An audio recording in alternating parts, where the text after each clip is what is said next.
देखिए, आगामी कांवड़ यात्रा के दौरान एक बहुत ही वृहद यातायात डायवर्जन प्लान बनाया गया है, जिसमें न केवल जनपद सहारनपुर बल्कि उत्तर प्रदेश के बाहर के जनपद आपके हरिद्वार, देहरादून और उधर हरियाणा साइड के सभी अधिकारियों द्वारा एक आपसी समन्वय गोष्ठी हुई है, जिसमें कई चीजें तय की गई हैं यातायात डायवर्जन को लेकर के। अब अगर हम सहारनपुर की बात करें तो सहारनपुर में जो यातायात डायवर्जन प्लान है वो 2 भागों में विभक्त किया गया है, जिसमें पहला चरण हमारा 10/11 की रात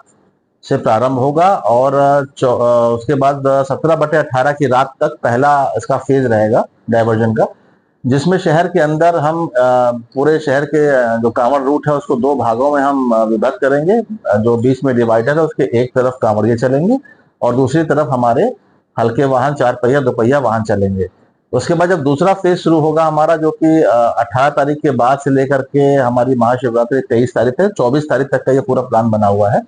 जिसमें हमारा यातायात पूरी तरीके से बंद करके सिर्फ कांवड़ यात्री ही इस कांवड़ मार्ग पर चलेंगे। और आपको वजह था कि ये कांवड़ मार्ग जनपद सहारनपुर में काली नदी थाना घाघर हिल क्षेत्र से प्रवेश करता है। उसके बाद फिर आगे राकेश केमिकल से होते हुए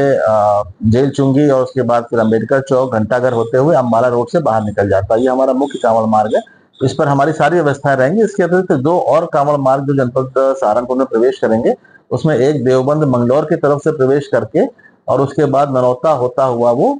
शामली के लिए निकल जाएगा और दूसरा रास्ता उसका करनाल के लिए निकल जाएगा। जो तीसरा कांवड़ रूट है वो हमारा फतेहपुर में बड़कला क्षेत्र से प्रवेश करेगा, जो कि उसके बाद हथनी कुंड की तरफ निकलेगा, जिस पर कांवड़ तुलनात्मक रूप से कम चलती है। लेकिन इस सभी यातायात व्यवस्था में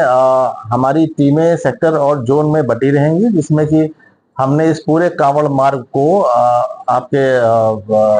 10 जोन में और 21 सेक्टर में बांट रखा है। इसको कि आगे भी हमने 52 सब सेक्टर्स में भी विभाजित किया हुआ है। इसमें निरंतर ड्यूटी चलती रहेंगी और सीसीटीवी कैमरे लगे रहेंगे और हर तरह की मूवमेंट पर बहुत क्लोज निगरानी रखी जाएगी। और इसकी फीड जो आईपी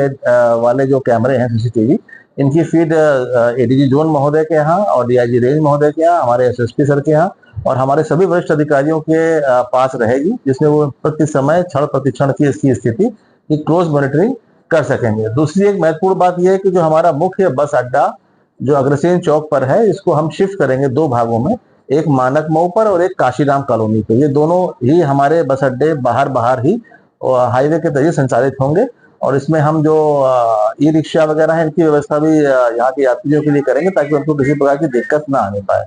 और मुझे आशा ही नहीं पूर्ण विश्वास है कि विगत वर्षों की भांति इस बार भी हम कांवड़ यात्रा को बहुत ही सकुशल और किसी तरह की बिना किसी परेशानी के निकालने में सफल होंगे। आज क्राइम मीटिंग में आगामी कांवड़ यात्रा के परिप्रेक्ष्य में, साथ में मुहर्रम के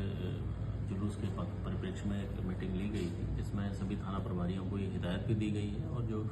कांवड़ यात्रीगणों की सुगम यात्रा के लिए माननीय मुख्यमंत्री जी का जो आह्वान है, उसी के परिप्रेक्ष्य में हमारा जो पुलिसकर्मियों का व्यवहार और उसके साथ ही पुलिसकर्मियों द्वारा जो अपनी ड्यूटियां की जानी है, किन ड्यूटी पॉइंट्स पर उनको लगाया जाना है या किस प्रकार से डायवर्जन पॉइंट को अभी हमने एक्टिवेट करना है, उस संबंध में एक विस्तृत मीटिंग ली गई। सभी को आवश्यक दिशा निर्देश दिए गए हैं। मैं विश्वास दिलाता हूं कि हरिद्वार पुलिस कांवड़ यात्रा को और अभी जो 6 और 7 तारीख के मुहर्रम के जो जुलूसों के लिए पूरी तरीके से तैयार है और आगामी कांवड़ यात्रा को हम 100% और पूरी तन्मयता से अच्छे उसमें संपन्न करेंगे।